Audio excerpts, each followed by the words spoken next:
Я Новикова Наташа, из 5 Б класса. Школа МОБУ СОЖ номер 21. Сейчас я расскажу прозу Кривина «Почему черепахи так долго живут». Черепахи живут очень долго, хотя многое сокращает им жизнь. Им сокращает жизнь и время, и стихийные бедствия, и даже соседи их, не черепахи. Почему же черепахи живут так долго, по 200 лет? Может быть, они не замечают течение времени? Может быть, панцирь их защищает от времени, которое скользит по ним, не оставляя следов? Но нет, 200 лет проходит для них не бесследно, как 100 лет для орла, как 30 лет для быка и как 1 день для бабочки-подонки. Почему же черепахи так долго живут? Может быть, они никуда не спешат? Нет, они спешат, хотя многие этого не замечают. Средняя улитка проходит 45 километров в год. Средняя черепаха проходит 45 километров в месяц. И когда черепаха на полном скаку проносится мимо улитки, улитка думает: «Ох, лихачи, вечно они превышают». Все превышают. Черепаха превышает до 45 километров в месяц. Лошадь превышает до 45 километров в час. Человек превышает до 45 километров в минуту. Все превышают, все куда-то спешат. Одна улитка ничего не превышает и никуда не спешит. Улитка не превышает, но она-то как раз недолго живет. Всю ее жизнь где-нибудь 100 километров.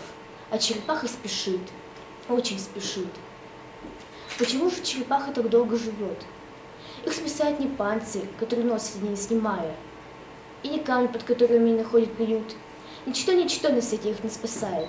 Их спасают Черепаховы острова. Есть на свете Галапагосские острова. Черепаховые острова, так их можно назвать в переводе с Галапагосского. И на этих Черепаховых островах водились когда-то исполинские черепахи, Галапагосы.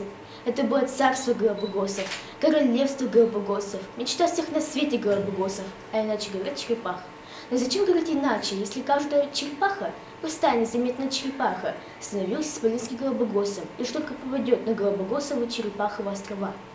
Об этом знают все черепахи на свете, в это верят все черепахи на свете, и поэтому они так спешат. Они плывут, ползут, и как только могут спешат на Галапагосские острова, где когда-то водились исполинские черепахи. Где когда-то водились, а теперь нет, потому что острова со всех сторон окружены океаном, а у Галапагосов не было своих кораблей, чтобы спастись от стихийных и нестихийных бедствий. Кончилось царство Галапагосов, кончилось королевство Галапагосов, но мечта Галапагосов не кончилась. Вот почему так долго живут черепахи. Они помнят, что на свете есть Черепаховы острова, и они идут к ним, ползут.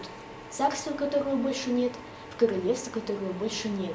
А чтобы дойти до того, чего нет, нужно жить очень и очень долго. Конец. Молодец.